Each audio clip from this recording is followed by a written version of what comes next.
Today we're going to be talking about voice leading. Voice leading is an essential concept for playing chords, so I'm going to show you how to get some voice leading sounds into your playing so you can connect your chords and make them sound smooth.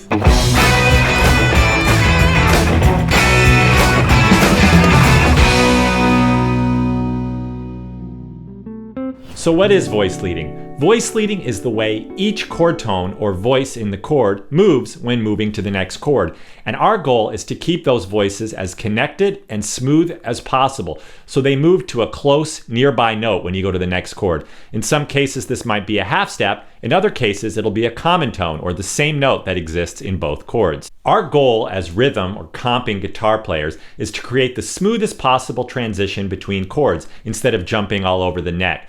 This makes our chord playing melodic, connected. This can also inform the way you play your lead lines when you're improvising. So for this example, we're going to take a 2-5-1 in the key of C, a very common chord progression in jazz and many other styles as well. So in the key of C, a 2-5-1 is D minor 7 for the 2 chord, G7 for the 5 chord, C major 7 for the 1 chord.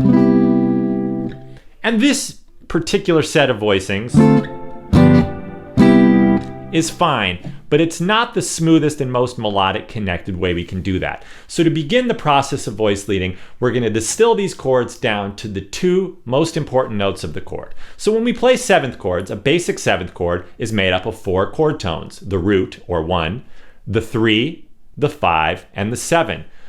So which of these two notes do you think is the most important? So the correct answer is the 3rd and the 7th. Why is that the case? Well, the 3rd tells us whether a chord is major or minor. The 7th tells us if it's a major 7 or if the chord has a flatted 7 like a dominant 7 chord or a minor 7 chord. Yeah, the root is important, but in a lot of cases, the bass player is going to be playing the root, so we don't need to worry about that. The 5th really doesn't tell us anything. In a minor 7 chord, a dominant 7 chord, and a major 7 chord, all 3 of these chords have a natural 5th, so the 5th doesn't really tell us anything that defines the sound of the chord. So if we take a 2-5-1 and we pare it down to just the 3rds and 7ths, so with these two notes, you can still hear the motion and you get the essence of the chord. So let's break it down. Playing our D minor 7, we have F, that's the flatted 3rd, and C, that's the flatted 7th. Now to make this a G7 chord, all we have to do is lower one note. We take that C, that's the flat 7 of D minor, and we make it a B, the 3rd of G7. Now the F, that can stay the same because F is the flat 3 of D minor, but it's also the flat 7 of G. So all we're doing is moving one voice and keeping one voice as a common tone. So we have the flat 3 and flat 7 of D minor going to the flat 7 and 3 of G7, F and B. So that's 2-5. Now to get to the 1 chord, all we have to do is lower this F to an E, which is the 3rd of C. B stays the same because B is the 7th of C major 7. So we're going from the flat 7 and the 3 of G7 to the 3 and 7 of C major 7. So we can play through this entire 2-5-1 progression, and with each chord we keep one note as a common tone and one voice will move down a half step to get to the next chord.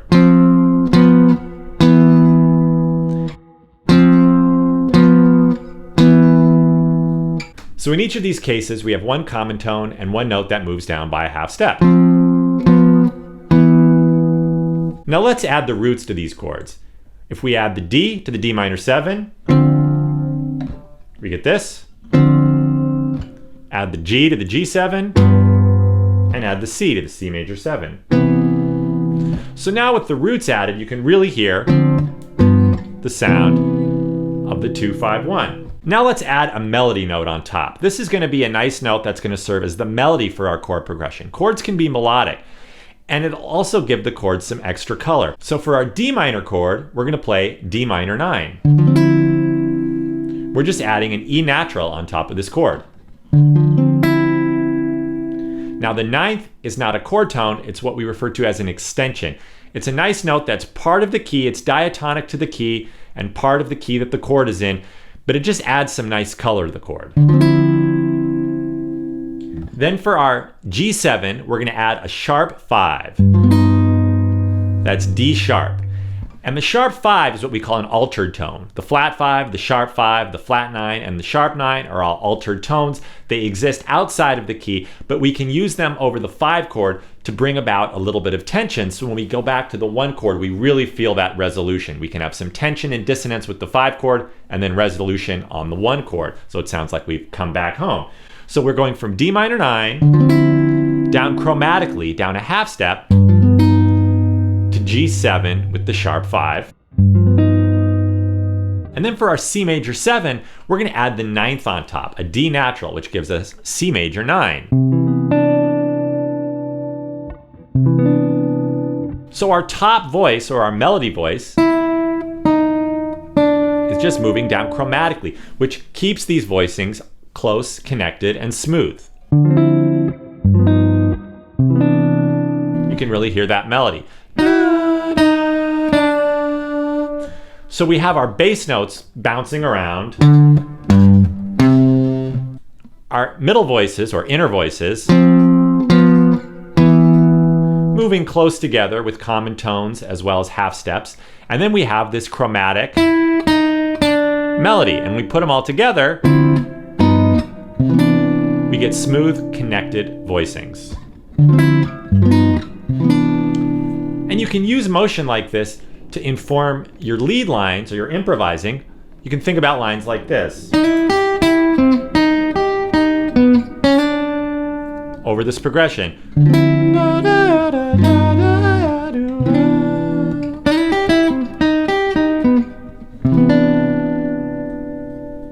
So the way I like to think of these chords, I like to think like dinner. I often think of food. So I like to think of the bass notes like the plate, the basis in which the meal is served. The inner voices I think of the main part, the meat and potatoes of the meal. Sort of the basic part of the meal that makes the meal. And then the top voices, these extensions, they're like the spices that give the food flavor. So let's try the same concept higher up on the neck. We're going to keep our thirds and sevenths on the 3rd and 4th string. We're going to keep our thirds and sevenths on the 3rd and 4th string, but in each chord, when we move up to this higher position, the order that they're in is going to swap. So down here we have the flat 3 and the flat 7. We're going to switch that. So up here we have C, which is the flat 7 of D minor, and F, which is the flat 3.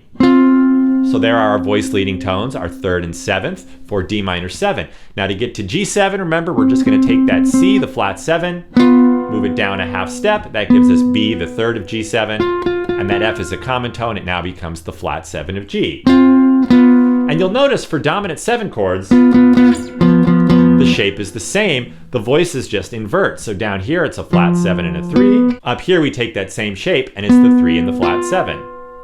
So from this shape, to get to the 1 chord, we keep that B, it's a common tone, and the F becomes an E, the 3rd. So we have... Now let's add the roots. Now let's add some interesting top voices. For this D minor 7, we're going to add the 5th. So we have the root, the flat 7, the flat 3, and we're going to put the 5th on top.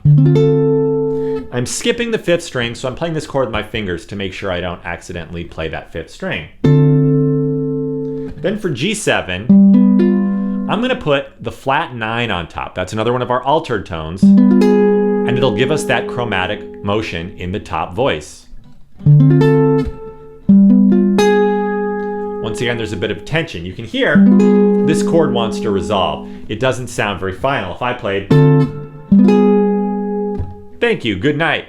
No, you need that kind of resolution. So then we're going to go to a C major 7 with the 5th on top. So our entire 2-5-1 with voice leading here a little higher up on the neck sounds like this.